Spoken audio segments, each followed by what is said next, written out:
오늘 대법원 판결에 대해서 또 국민의힘에서는 어떤 목소리가 나오고 있는지 저희가 지금 주진우 국민의힘 의원이 전화로 연결이 돼 있습니다.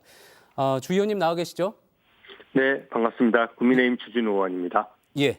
일단 오늘 대법원 결정에 대해서 어떻게 생각하시는지 총평을 한번 좀 이야기해 주시죠.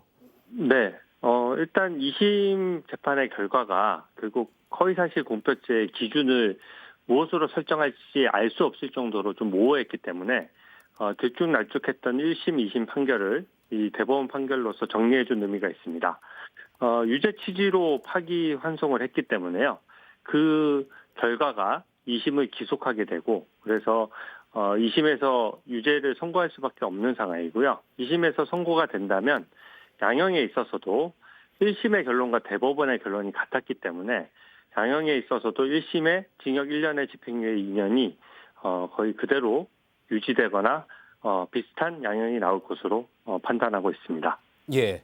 자, 오늘 국민의힘 내부에서는 이렇게 됐으면 사실상의 유죄 결정이 나왔다면 이재명 대표가 사퇴해야 되는 것 아니냐 뭐 이런 이야기들이 나왔던 것 같습니다. 어떻습니까? 네, 법리를 떠나서 일단 이것은 대법원이 우리나라 최고 법원이지 않습니까? 그리고 최종 결론을 내리는 사법부의 최종 기관이죠. 근데 거기서 일단 오늘 판단한 것은 지난 대선에서 이재명 후보가 당시 대선 후보가 발언했던 내용들이 국민 앞에서 허위 해명을 했다는 것을 사실관계로서 확인한 것이거든요. 또 법리에 있어서 허위사실 공표죄가 성립한다라고 명백하게 판단을 한 것이기 때문에 이 부분에 대해서는 뭔가 민주당도 입장 표명이 있어야 된다 이렇게 생각하고요.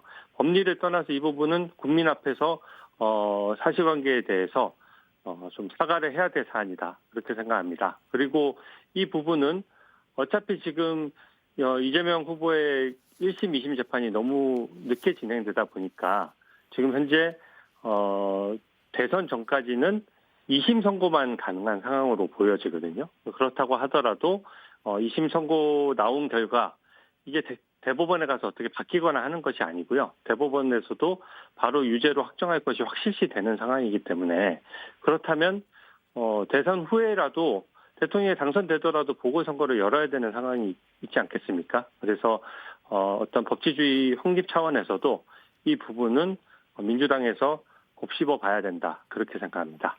그렇게 말씀하시는 거는 보궐선거가 필요할 수도 있다라고 말씀을 하시는 거면 헌법 84조 상으로 면책특권을 이야기할 때 재판을 받지 않는다는 그 부분은 그렇게 해석할 수 없다라고 보시는 걸까요? 예, 재판이 진행된다라고 저희는 해석을 하고 있고요.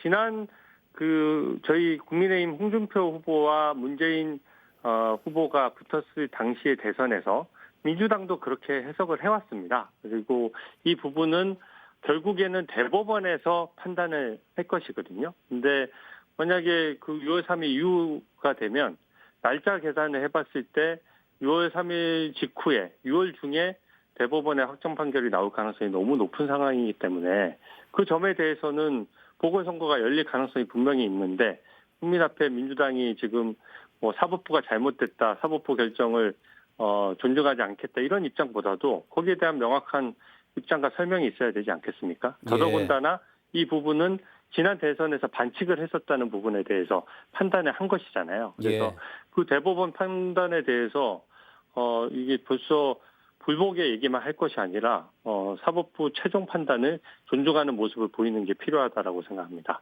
예. 자, 오늘 근데 이제 소수 의견에서는요, 또 이런 취지의 이야기도 있었습니다. 어떤 정치적인 이야기, 정치적인 이슈는 정치적으로 해결을 해야지 이게 사법적으로 해결하는 것은 옳지 않다. 이런 취지의 또 소수 의견도 있었는데 이 부분에 대해서는 어떻게 생각하십니까? 네.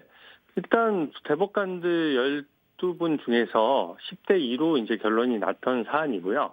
물론 두 분의 소수 의견도 존중받아야 하지만 결과적으로는 대법원의 확정 판결은 결국 다수 의견으로 따라가는 것이거든요. 그리고 더더군다나 이 부분은 오히려 대선에 가까웠다고 정치 일정이나 정치의 어떤 유불리에 따라서 법원의 재판이 멈춘다면 그게 오히려 저는 정치의 사법이 예속될 수 있다라고 생각하고요.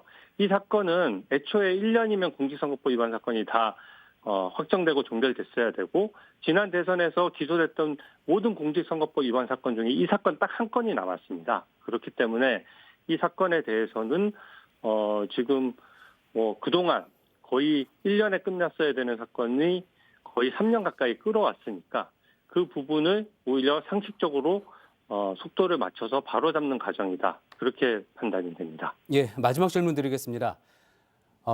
상당히 정치권에 큰 영향을 미칠 수 있는 그런 판결이었으면은 변함이 없는 것 같습니다. 이견이 없는 것 같습니다. 지금 국민의힘 경선이 진행이 되고 있는데 국민의힘 경선에는 어떤 영향을 줄 거라고 생각하시나요? 네, 이재명 후보에 대한 사법 리스크가 완전히 부각된 상황이니까 영향이 없을 수는 없겠죠. 하지만 국민의힘 경선 과정에서는 이 사법 리스크만 가지고 저희가 경선을 치를 수는 없고요. 결국 대한민국 현재 외교 통상 문제라든지 이런 문제가 굉장히 중요한 국면에 있기 때문에 민생이나 경제 위주의 토론이 활발히 진행될 것으로 생각하고 그것으로 또 국민과 당원의 판단을 받아야 될 것이라고 생각합니다. 예, 지금까지 주진우 국민의힘 의원이었습니다. 오늘 말씀 감사합니다. 네, 감사합니다.